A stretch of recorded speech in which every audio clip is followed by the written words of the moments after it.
Growth mindset.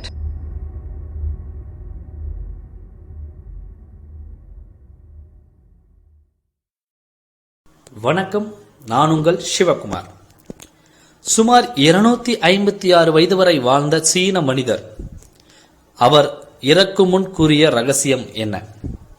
லீ சிங் யோன் சீனாவைச் சேர்ந்த இவர் உலகிலேயே அதிக வயது வாழ்ந்தவராக கருதப்படுகிறார். இவர் ஒரு மூலிகையாளர், தற்காப்பு கலைஞர் என்றும் அறியப்படுகிறது. இவர் 1677 ஆண்டே பிறந்திருக்க வேண்டும் எனவும் கூறுகிறார்கள். எப்படி வைத்து பார்த்தாலும் இவர் 256 ஆண்டு காலம் வாழ்ந்திருக்கிறார் என்பது உறுதியாகிறது. இரண்டில் எது இவரது வயதாக இருந்தாலும் இவர் அதிக வயது வாழ்ந்தவர் நபராக கருதப்படுகிறார். இவர் இறக்கும் முன் இவ்வளவு ஆண்டுகள் உயிர் வாழ்வதற்கான ரகசியத்தையும் கூறி சென்றிருக்கின்றார். 10 வயதில் மூலிகையாளராக தன் துறையை தேர்ந்தெடுத்த பயணத்தை துவங்கிய இவர் 40 வருடங்கள் கோஜி, பெர்ரீஸ், இலிங்கோ, காட் சிங்சன், ஹி ஹுவான், கோட்டு, கோலா மற்றும் ரைஸ் வைன் போன்ற மூலிகை உணவுகளை உண்டு வந்துள்ளார். இதை இவர் 100 வயது வரை கடைபிடித்து வந்தார் எனவும் கூறப்படுகிறது.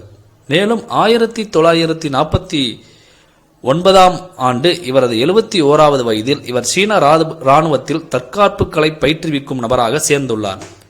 இவருக்கு 23 முறை திருமணங்கள் நடந்திருக்கிறது. இவருக்கு 200 குழந்தைகள் இருக்கிறார்கள். இவர்தான் உலகத்திலேயே பெரிய குடும்பத்தின் சொந்தக்காரர் எனவும் அழைக்கப்படுகிறார். இவரிடம் ஒரு முறை நாங்கள் இந்த ரகசியத்தை கேட்கும் பொழுது 256 ஆண்டு காலம் நீங்கள் தான் அதிக வயது வாழ்ந்திருக்கிறீர்கள் என்று சொல்லும்போது, நான் என்னை விட அதிகம் வாழ்ந்த ஒரு நபர், அதாவது 500 வருடங்கள் வாழ்ந்த நபரை சந்தித்ததாகவும் கூறியிருக்கிறார். அவர்தான் எனக்கு இந்த உணவு கட்டுப்பாட்டு முறைகளையும் எனக்கு பயிற்றுவித்தார் என்றும் சொல்கிறார்.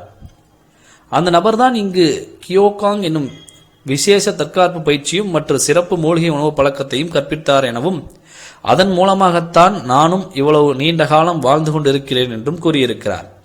லீ இறக்கும் முன்னர் அவரது நீண்ட ஆயுள் ரகசியத்தை பற்றி கேட்டபோது, ஆமை போல் அமர வேண்டும், புறா போல நடக்க வேண்டும், நாய் போல உறங்க வேண்டும், இதயத்தை அமைதியாக வைத்துக் கொள்ள வேண்டும் என்று கூறியிருக்கிறார். சீன அரசின் வரலாற்று கோப்புகளில் உள்ளபடி லீ தனது 150வது பிறந்த நாளையும் 200வது பிறந்த நாளையும் கொண்டாடிய வாழ்த்துச் செய்திகள் அதில் வெளியிட்டிருக்கிறார்கள். ஆகவே இவர் 200 ஆண்டுகளுக்கு மேலாக வாழ்ந்தது ஊர்ஜிதமாகிறது. இதை சீனாவில் உள்ள பிரபல செங்குடு பல்கலைக்கழகத்தைச் சேர்ந்த பேராசிரியர் வு என்பவர் உறுதி செய்துள்ளார். 256 ஆண்டுகள் வாழ்ந்தது பெருமைக்குரிய விஷயமாக இருந்தாலும், நமது தமிழ்நாடுகளிலே நமது சித்தர்கள் யுக கணக்கிலும், திருமூலர் போன்றவர்கள் பல 1000-3000 வருடங்களும் வாழ்ந்த குறிப்புகள் இன்றும் இருக்கின்றது. இன்னும் ஜீவசமாதி என்ற பெயரிலே அவர்கள் உயிரோடு இருக்கிறார்கள் என்றும் நம்பப்படுகிறது. அது மட்டுமல்லாது ஒரு 2 நூற்றாண்டுகளுக்கு முன்பாக 300-400 ஆண்டுகள் சர்வசாதாரணமாக வாழ்ந்தவர் நாம். ஏன் குறிப்பாக ராஜராஜ சோழனும் 136 ஆண்டுகள் ஆட்சி செய்திருக்கிறார். அப்போது அவர் எந்த வயதிலே அவர் பதவியேற்றிருப்பார், அரசனாயிருப்பார்? இதுபோல 300-400 ஆண்டுகள் இயல்பாக வாழ்ந்த தமிழ் இனம், தமிழ் மக்களுடைய பாரம்பரிய கலாச்சார உணவு பழக்க வழக்கங்கள், அவர்கள் இறக்க முடியாமல் மூத்தோர் தாலி என்று ஒரு பானை உள்ளது.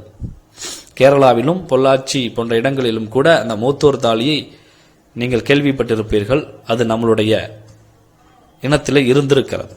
அதிலே அவர்கள் நீண்ட காலம் இறக்காமல் அப்படியே இருப்பவர்களை உயிரோடு அந்த தாலியிலே போட்டு அடைத்து புதைத்து விடுவார்கள். இப்படி ஒரு பழக்கம் முன்னொரு காலகட்டத்திலே இருந்து வந்தது. அப்படி வாழ்ந்த நாம் நம்முடைய கலாச்சார சீர்கேட்டினால், உணவு பழக்கத்தினுடைய மாறுபாட்டினால் நம்மளுடைய ஆரோக்கியத்தையும் ஆயுளையும் இழந்து இன்று 60 என்ற நிலைக்கு தள்ளப்பட்டிருக்கின்றோம். இதிலிருந்தெல்லாம் மீண்டு நம்மளுடைய பழைய உணவு பாரம்பரிய கலாச்சாரத்திற்கு மாறும் பொழுது நாம் இன்னும் நீண்ட நாட்கள் வாழ்வதற்கான சாத்தியக்கூறுகள் நிச்சயமாக உள்ளது. இந்த வெளிநாட்டு மோகத்திலிருந்து மீண்டு நம்மளுடைய பாரம்பரியம், கலாச்சாரம், அதில் உள்ள பழக்க வழக்கங்களை ஆராய்ந்து எதை பின்பற்ற முடியுமோ அதை பின்பற்றி நாமும் ஆரோக்கியமாக நீண்ட ஆயுளோடு வாழ வேண்டும் என்று கூறி நன்றி சொல்கிறேன். வணக்கம்.